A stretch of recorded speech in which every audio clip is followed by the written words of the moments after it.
নমস্কার বন্ধুরা, আজকে আপনাদের বানিয়ে দেখাবো অনুষ্ঠান বাড়ির স্টাইলের আলু পটল চিংড়ি মাছ দিয়ে রসা। আচ্ছা, রসা আর তরকারির মধ্যে কিন্তু একটা সামান্য পার্থক্য রয়েছে। তরকারি কিন্তু বেশি ঝোল হয়, যেখানে রসা কিন্তু একটুখানি বেশি অধিক মশলাযুক্ত আর গা মাখা মাখা হয়। তো আপনারা কিন্তু দুভাবেই এটা রান্না করতে পারেন। তো দেখতেই পাচ্ছ আমি এখানে আলু আর পটলটা ছুলে নিয়ে ভালোভাবে ধুয়ে একটু ভাপিয়ে নিয়েছি ৫ থেকে ১০ মিনিট। পটলটা যদি একটু পাকা হয় ভালো হয় বীজটা ফেলে দেওয়ার, আর কচি পটল হলে কিন্তু বীজটা ফেলতে লাগবে না। তারপর আমি এখানে নিয়ে নিয়েছি বাটনার জন্য বিভিন্ন জিনিস।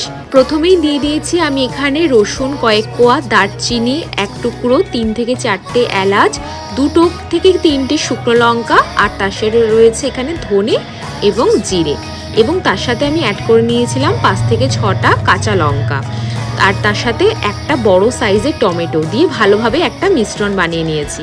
তারপর চিংড়ি মাছটাকে আমি এখানে ভালোভাবে নুন আর হলুদ দিয়ে মাখিয়ে নিয়ে ভালোভাবে সর্ষের তেলে গরম করে ভেজে নিয়েছি ভালোভাবে। আর মাছটা কিন্তু বেশিক্ষণ ভাজতে লাগবে না, বেশি ভাজলে কিন্তু মাছটা শক্ত হয়ে যাবে। মোটামুটি ৫ থেকে ৬ মিনিট ভাজলে এনাফ। তারপর ওই তেলেই আমি ওই আগের থেকে সেদ্ধ করে রাখা যে আলু টুকরোগুলো ছিল সেগুলো দিয়ে আমি ভেজে নিয়েছি। অবশ্যই একটা জিনিস মনে রাখতে হবে, পটল ভাজার আগে কিন্তু আলুটা ভেজে তুলে ফেলতে হবে, না হলে কিন্তু তেলটা অনেক সময় কালো হয়ে যায়। যে দেখতেই পাচ্ছ আমি আলু ভেজে তুলে নিয়েছি, আর তারপর আমি পটলগুলো দিয়ে নিয়েছি। আপনারা চাইলে সেদ্ধ না করেও করতে পারেন, কিন্তু আমি যেহেতু অল্প তেলে রান্নাটা করতে চাইছিলাম তাই আমি আলু আর পটলটাকে কিন্তু আগের থেকে ভালোভাবে একটু সেদ্ধ করে নিয়েছিলাম। এই যে দেখতেই পাচ্ছ পটল ভাজা হয়ে গেছে আর আমার তেলটাও কালো হয়ে গেছে। এই পটল ভাজলে না প্রচণ্ড তেল কালো হয়ে যায়, সেই জন্য একটা উপায় কি, আপনারা হলুদটা দেবেন না ভাজার সময়। তারপর ওই তেলেই আমি একটুখানি চিনি আর একটা এলাচ আর 2টো তেজপাতা আর সামান্য জিরে ফোড়ন দিয়ে ভালোভাবে আগের থেকে কুচিয়ে রাখা পেঁয়াজ নুন দিয়ে ভালোভাবে নেড়েচেড়ে নিয়েছিলাম।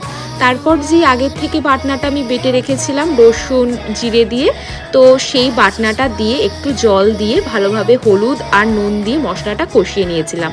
তারপর গ্যাসটার আঁচটা একটু লো ফ্লেম করে ভালোভাবে একটা পাত্রে 2 থেকে 1.5 চামচ মতন টক দই একটু ফেটিয়ে নিয়ে ভালোভাবে বাটনার সাথে মিশিয়ে আমি আর একবার কষিয়ে নিয়েছিলাম। টক দই দেওয়ার সময় একটা জিনিস মাথায় রাখতে হবে, যেন গ্যাসের আঁচটা লো ফ্লেম থাকে, না হলে কিন্তু দইটা কেটে যাবে এবং তরকারির স্বাদ ভালো হবে না। এবং তার সাথে আমি অ্যাড করে নিয়েছিলাম এখানে একটু টমেটো সস। তারপর আগের থেকে ভেজে রাখা আলু আর পটল দুটোকে দিয়ে আমি মোটামুটি 5 থেকে 6 মিনিট কষিয়ে নিয়েছিলাম। তারপর আগের থেকে ভেজে রাখা যে চিংড়ি মাছগুলো ছিল সেগুলোকেও আমি একে একে অ্যাড করে দিয়েছিলাম।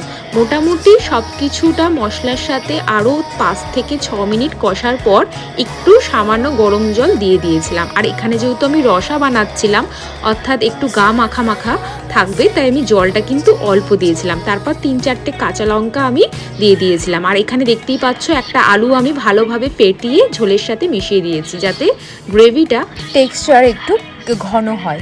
তো দেখতেই পাচ্ছ আমার এখানে রসা হয়ে গেছে। তারপর লাস্টে আমি একটু ঘি আর সামান্য গরম মশলা ছিটিয়ে কিন্তু নামিয়ে নিয়েছি আলু পটলের রসা।